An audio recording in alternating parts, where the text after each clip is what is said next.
मैं doctor Surendra Kumar Bhargava, सहआचार्य BST, राजकीय महाविद्यालय केतड़ी।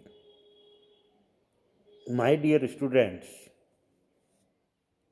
आज अंकेक्षण एवं प्रबंध लेखांकन के अंतर्गत ऑडिट प्रोग्राम के चैप्टर में अपना जो विषय है वो है परीक्षण जांच।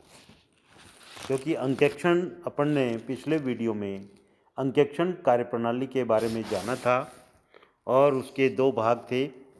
अंकेक्षण कार्यप्रणाली के एक निरीक्षण जांच और दूसरी परीक्षण जांच। पहले वीडियो में अपन ने नैतिक जांच के बारे में पढ़ा था।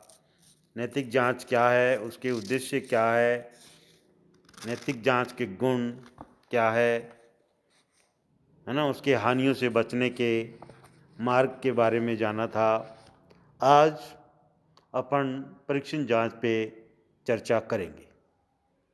परीक्षण जांच क्या है, इसके सिद्धांत क्या है, परीक्षण जांच के लाभ, दोष और अंकेक्षक का इसके संबंध में क्या उत्तरदायित्व है, उसके बारे में जानेंगे।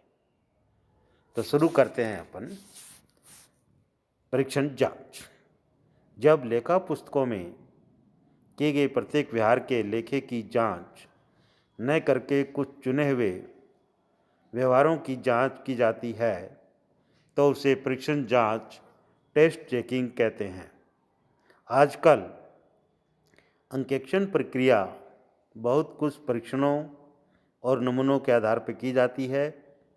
यह इस सिद्धांत पर आधारित है कि यदि पूरे व्यवहार में से केवल कुछ प्रतिनिधि व्यवहारों, सैंपल ट्रांजैक्शंस की जांच की जाती है और यदि जांच के फलस्वरूप इन व्यवहारों की सत्यता प्रमाणित हो जाती है तो मान लिया जाएगा कि वे समस्त व्यवहार सही हैं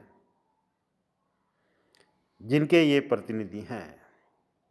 यदि परीक्षण जांच के समय गलतियां अथवा अनियमितताएं प्रकट होती हैं तो यह निर्धारित किया जाता है कि क्या गलतियां एवं अनियमितताएं ऐसी हैं कि परीक्षण जांच का क्षेत्र बढ़ाया जाए। परीक्षण अगला टॉपिक लेते हैं अपन परीक्षण सीमा को निर्धारित करने वाले सिद्धांत।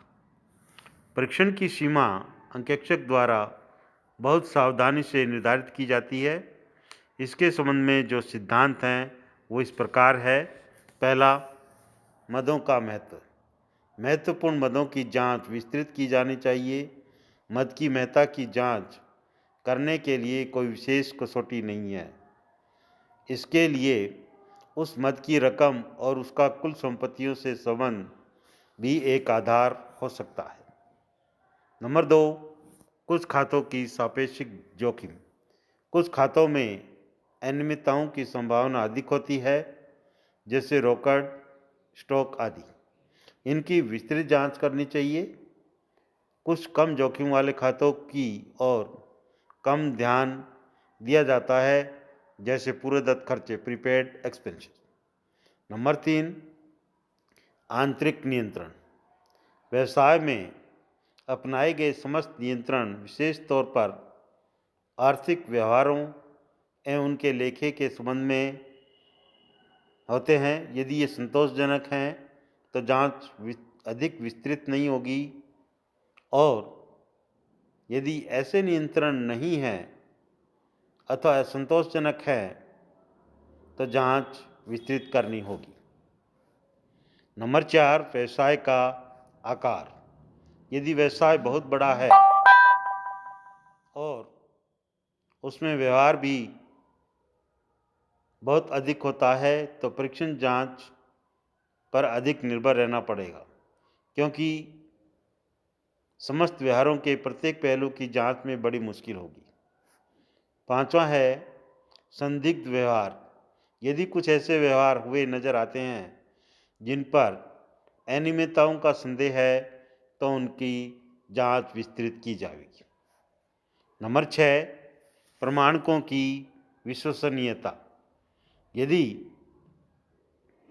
व्यापारिक व्यवहारों के संबंध में विश्वसनीयता का प्रमाणकों एवं प्रपत्रों के रूप में मौजूद है तो जांच का क्षेत्र कम विस्तृत होगा, और यदि विश्वस्त प्रमाणकों का अभाव है तो जांच अधिक विस्तृत होगी।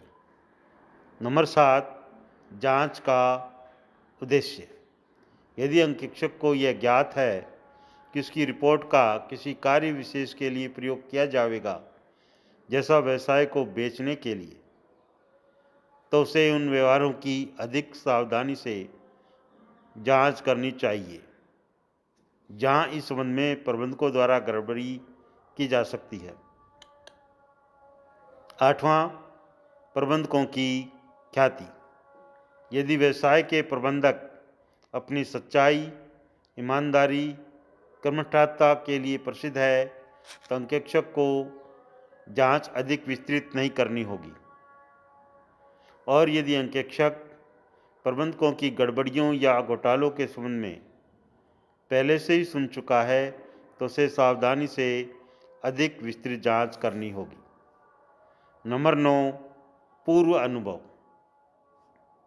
यदि अंकेक्षक ने उस व्यवसाय के हिसाब किताब की जांच पहले भी कर रखी है तो उसे पूर्व अनुभव के आधार पर जांच की सीमा निर्धारित करने का लाभ उठाना चाहिए।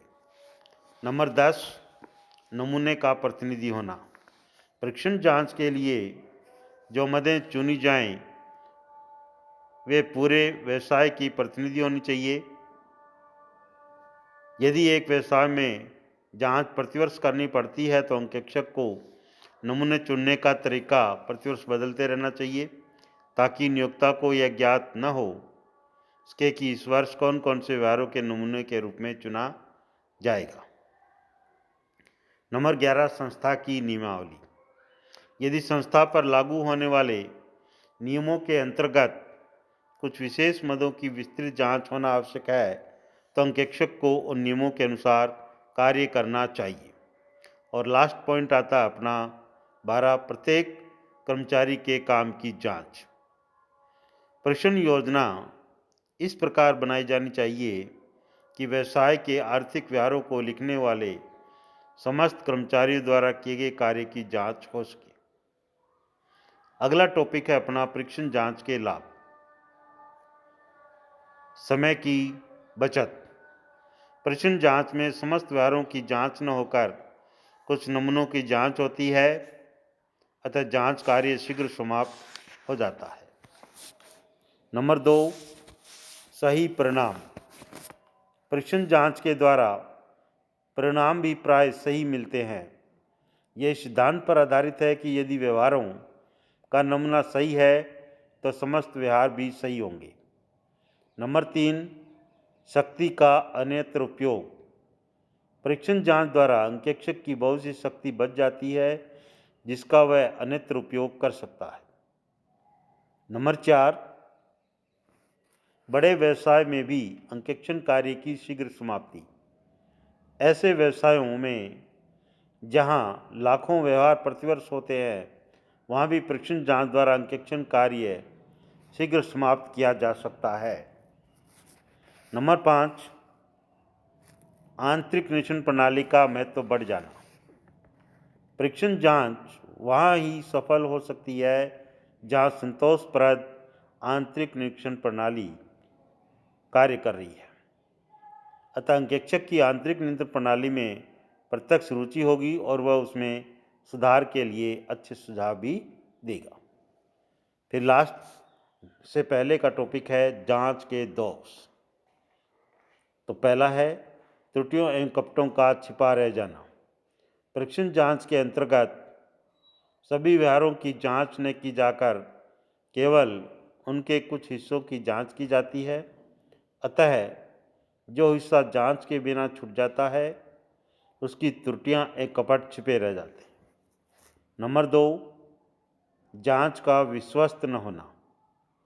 यह आवश्यक नहीं है कि जिस नमूने की जांच की गई है उसमें कोई गड़बड़ी नहीं है तो शेष ठीक होगा, अतः परीक्षण जांच द्वारा किया गया अंकेक्षण कार्य विश्वस्त नहीं होता। नंबर 3, अंकेक्षक का उत्तरदायित्व बढ़ जाना। परीक्षण जांच द्वारा अंकेक्षक अपने कार्य को कम कर सकता है, पर उसका उत्तरदायित्व बढ़ जाता है। उसे ऐसे व्यवहारों के लिए भी उत्तरदायी ठहराया जाएगा तो जांच क्षेत्र में नहीं आ पाए। नंबर 4, व्यवसाय के कर्मचारियों का असावधान होना। नियोक्ता कर्मचारियों को जब ज्ञात हो जाएगा कि जांच अधूरी की जाएगी तो वे कुछ असावधान हो जाएगी। नंबर 5, कुछ चक्र का कायम हो जाना। परीक्षण जांच से व्यवसाय के कर्मचारी असावधानी से कार्य करेंगे, जिससे गलतियां अधिक होगी जो परीक्षण जांच द्वारा पकड़ में नहीं आएगी। इससे कर्मचारी अधिक असावधानी बरतेंगे और गलतियां अधिक होगी। इस प्रकार एक कुचक्र चालू हो जाएगा जो तब तक चलता रहेगा जब तक कि परीक्षण जांच के नमूने में गलतियां न होने पाएं और उन्हें पकड़ न लिया जाए। और अपना लास्ट टॉपिक है इस वीडियो का, चर्चा के विषय का, वो है परीक्षण जांच एवं अंकेक्षक का उत्तरदायित्व। परीक्षण जांच एवं अंकेक्षक का उत्तरदायित्व है test checking and auditors responsibility. परीक्षण जांच की सहायता से अंकेक्षक का कार्य बहुत हल्का हो जाता है, परिणाम भी प्राय ठीक निकलते हैं।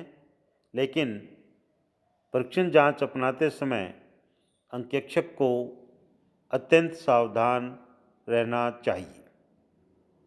जब उसे पूर्ण विश्वास हो जाए कि आंतरिक नियंत्रण की प्रथा संतोषप्रद है, तभी उसे परीक्षण जांच का सहारा लेना चाहिए।